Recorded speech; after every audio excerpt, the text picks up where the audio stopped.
What's up, my J2C Crypto Army? Welcome back. We got another episode, another update for specifically around XLM and XRP. And before I do that, I'm going to ask if you guys find any of this information useful for a lot of the research that I do, and you guys want to stay up to date, please hit the subscribe button. It really helps me out. Also, hit the notification button that'll pop up whenever I post a video. I like to focus around XLM and XRP because I believe these are the two that have the most real world use case that it's going to explode when they actually come into play to what they're supposed to do. And again, this is not financial advice. I'm not telling you to buy, hold, or sell any of these cryptocurrencies that I talk about. I give you the details, the facts, so you know your cryptocurrency, you know the companies and what you're doing, and you make your own informed decision as to what you want to do. So let's get started. Right, so I like to talk about XLM and XRP because they have massive potential. I mean, yes, there are cryptocurrencies that are doing small things. They're doing things with gaming projects, NFTs. They're trying to do other things, but let's be honest, none of them are doing what XLM and XRP are doing. Right, they're targeting some of these big, massive areas that need a lot of work, and there's a lot going on in the government that I'm finding very strange. And of course, on YouTube, I can't really go into detail with assumptions and what I think, but I find it very strange that these governments are spending the dollar to the point where it's just disintegrating. Right, the value is dropping astronomically. They're ready to pull Russia out of the SWIFT bank. They're trying to do a bunch of things that are just, it's going to hurt the world economy. And why would you do that unless you knew that you had to absolutely demolish an old standing economic system for you to bring in something new? And in my opinion is there's planning to create a one world currency. And in my, and I saw in a previous video, I forget his name, I'll try to link him in the description, but he talked about the possibility of creating a level playing field for the world, right? Because right now the dollar has all the power, right? You're using the dollar everywhere. Everybody wants the dollar. But imagine if you had a one world cryptocurrency that if you really think about it, the one world cryptocurrency would give everybody the same playing field. You all have the same ability to create the same economy that the US has. It's just once you get your portion of it, do with it what you will. What countries wouldn't want to jump on that opportunity? Everybody except the US, right? So certainly there's something going on. There's a lot of strange things going on, and it only makes sense that they're trying to push a cryptocurrency like a one world currency, right? But there's a lot of bad that comes with that, and I'm not going to get into it biblically, but there's a lot of people that are against it. So let's look at the price action right now, and it has been on a downward trajectory, right? Since last year, it kind of leveled off over here in November, and it's just been months and months of going down on a downward trajectory. But what's interesting is it's starting to close up, right? And usually when it starts to bounce within a small area here, you have a lot of price action. And I mentioned it in one of my previous videos.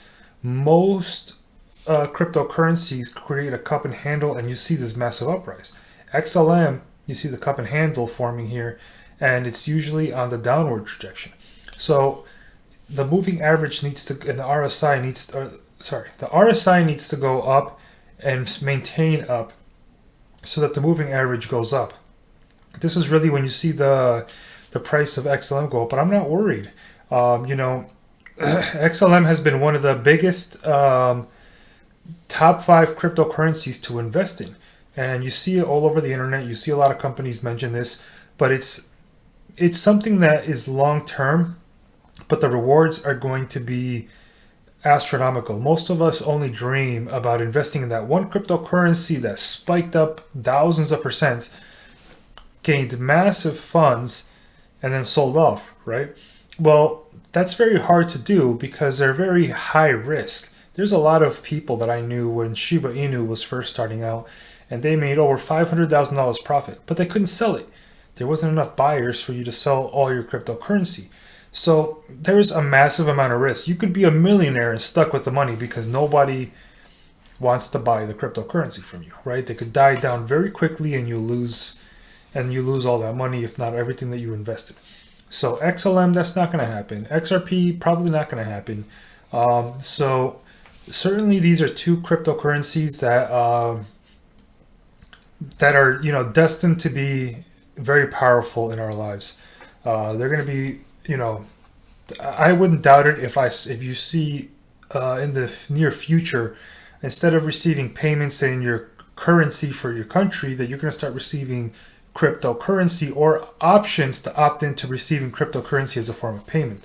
Now, obviously, the big losers are going to be the ones that have very high transaction fees, like Ethereum, that is not really, it's not good, it's not plausible for a cryptocurrency like that to be used. Imagine if in order for you to get paid through Ethereum, you'd have to pay upwards of $200 to $300 per just to deposit it, and then you have to pay to get it out. You'd lose a lot of money, right? Nobody would do that. But if you went with a XLM, you'd be paying pennies on the dollar, if any at all, and you know, and that money would have the potential to grow. So certainly the world is going to change. The world is changing. We're seeing a lot going on, and it's a little bit unsettling with everything going on. But certainly, you know, and in this video, this guy talks about the power that the world would have if they converged onto a one world government type of currency. Like everybody used the same currency. You wouldn't need nuclear bombs and threats. You simply destroy them economically, and you can't do anything, right? So it's still a big possibility that weaponized warfare is a thing of the past, and we could start seeing something much, much worse, which is economic warfare, which is bad because, unfortunately, as I hate to mention it, when you go to war with weapons, people die, right? But when you go to war with the country financially, not just soldiers die.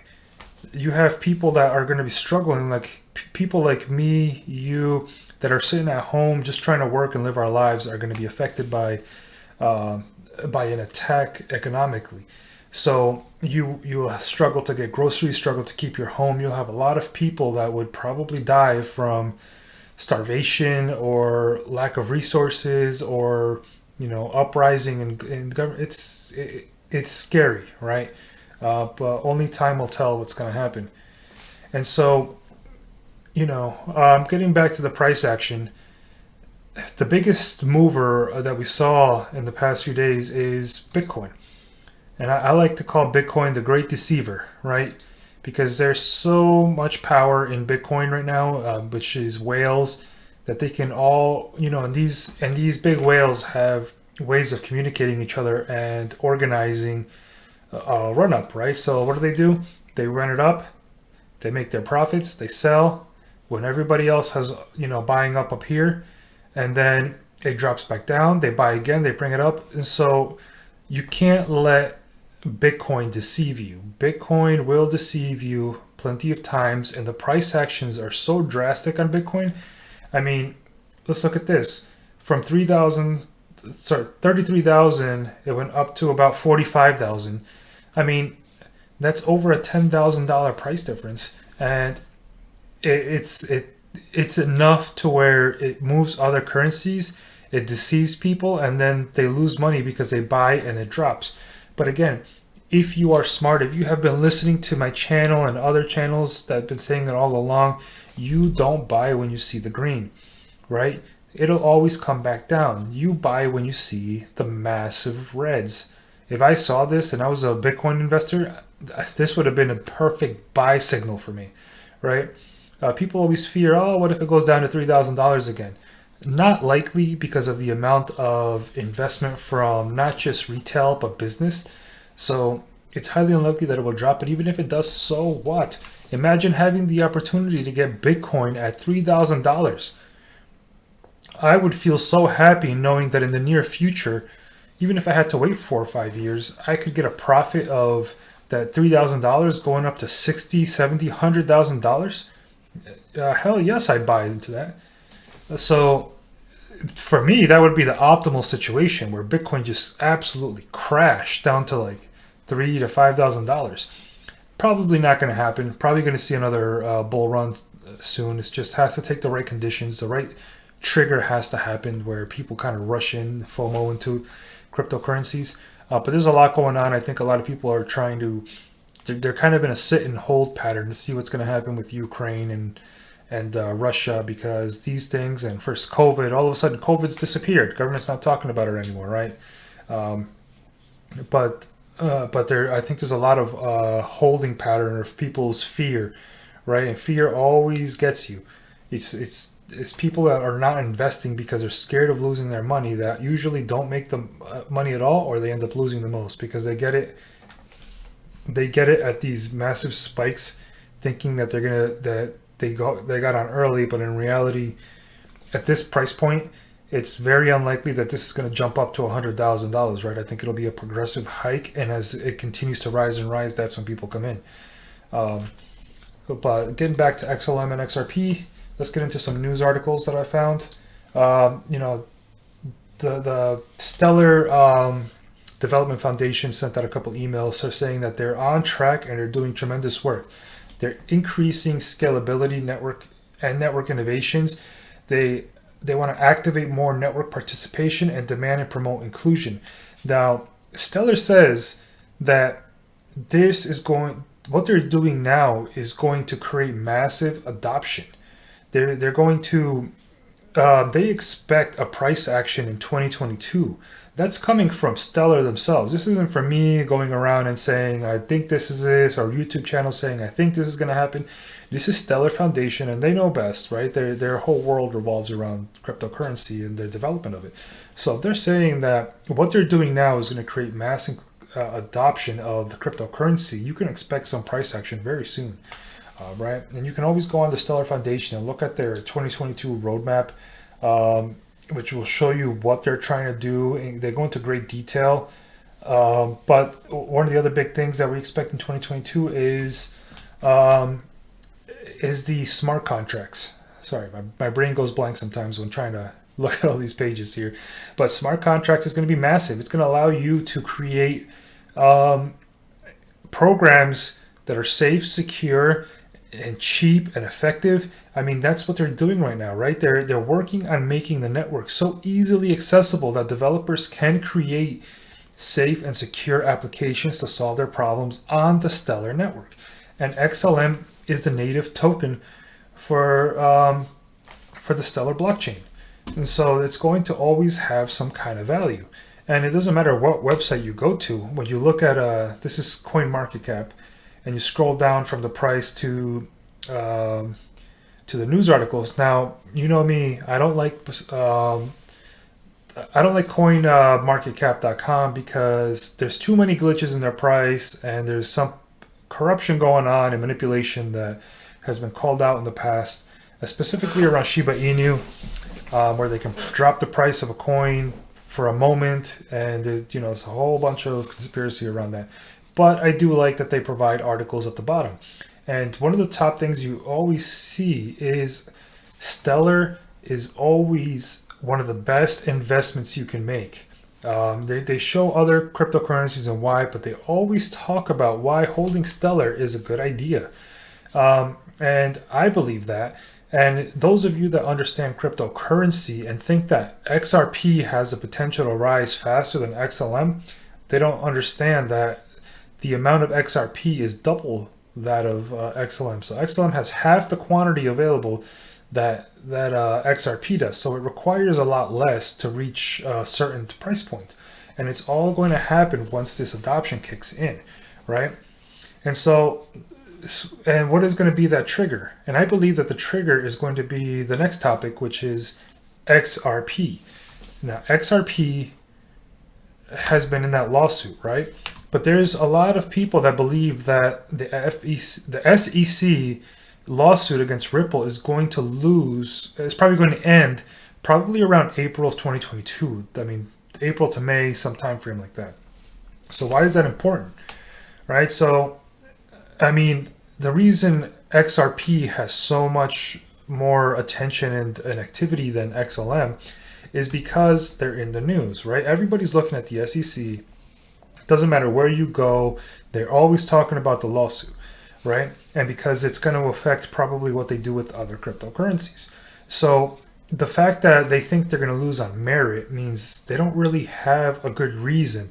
And one of Ripple's arguments is they didn't give enough warning, which they're supposed to, about the investigation, right? They said they've been operating for years before the SEC finally came out of the blue and said, "Hey, we're suing you." You know, just imagine that feeling that you have running something for years. And their all other argument is, yes, you have all these laws that require us to register with you, but when we created XRP, these laws didn't exist. So how are we breaking the law? It's like you just randomly came up to us and says you need to register. You didn't register. We're suing you, right? And one of the things that they're talking about here is the implications, and I have it right here. The implications for the SEC and the crypto industry as a whole are massive. As Hulse puts it, the SEC has a lot riding on the case. Their entire regulatory project could be basically shut down if they lose on the merits of the case.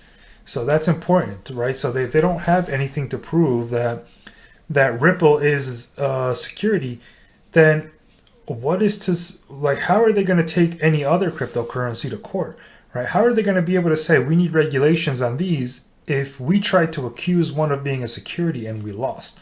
So there's a lot riding on this. And so I think that, you know, once this lawsuit is over, this cryptocurrency is going to spike to all-time highs. And I believe it's going to drag XLM with it, because usually people associate the two. The only concern I have for this, right?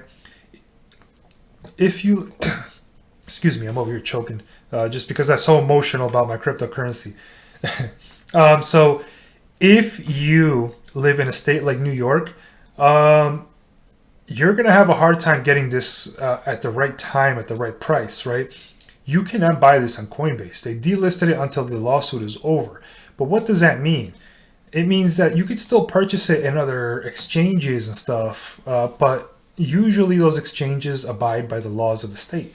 New York is one of the most complicated states for them to get into. This is why you see people in Pennsylvania, New Jersey, Massachusetts, people surrounding New York making millions of dollars on these cryptocurrencies early on, but it takes months for New York to get on board and all kinds of stupid rules that they have to follow, and that really don't help us out in any way, right? If you're investing in something, it should be up to you knowing 100% that the investment that you're making is a risk, that you have the potential to lose everything, right? So I understand the need for regulations, but I don't understand the need to make them complicated. And if you live in New York, a person like myself lives in New York, it takes forever for anything to get done here. Like, I purchase a car, I have to wait 3 months before I receive some kind of registration documentation or license plates. I mean, it's astronomical how long it takes anything when it comes to the DMV, getting your payments, any type of response. I sent an email one time for my father who was unemployed, and I don't think they ever responded because that's the only way you can communicate with them. So it goes to show that my fear is that if I live in New York and I don't find a way to buy these cryptocurrencies at this time, which right now it's delisted from Coinbase, I'm worried that by the time Coinbase decides, hey, we're going to relist it, it's going to be 5, 6, 2 weeks after they've defeated the lawsuit. And what is the price point going to be at that time? Am I going to miss the XRP boom? And that's a big fear that a lot of us have, where we lived in strict states for no reason, right? New York just loves its complications. And something that some proof that there's some big things going on, right? And this other article here, they talk about there's a lot of movement in the XRP. We have the whale watchers and everything. There's 120 million XRPs removed. And the reason you do that is if you know something's coming and you want to get it to the right exchange or move it, spread it around so that the gains are more difficult to track. But something big is coming, and I believe that the smart money, or the whales, these guys have millions of dollars for a reason. They know what's going on. So you follow the smart money, you usually win, right? When a whale buys and you buy, most of the time you're going to win. Most of the time it's in the long run, right? They don't really care about the short-term price actions. They care about the long-term gains because they see the potential of how much they can make. But they're doing something, and they know that this is coming. Probably have insight into the SEC lawsuit, and they know that the end is very near for this lawsuit. It can't run forever, especially if every time they show up to court, they don't have anything to prove that XRP is a security. Certainly, this is something that I am keeping an eye on. And if anybody has a way to buy XRP in New York, please let me know down in the comments, because as of right now, I can't buy them in New York. As far as I know, I can't sign up for Kraken. I can't sign up for Binance. I can't. There's so many exchanges that are available to everybody that I can't register, and I'm not going to register to a shady one.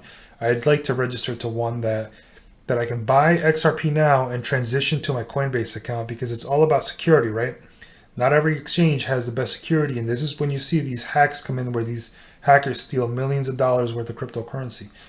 But that is something that I am interested in. So let me know in the comments if you guys know where in New York I can go to buy XRP, because I want to start investing in this as much as I've been investing in XLM.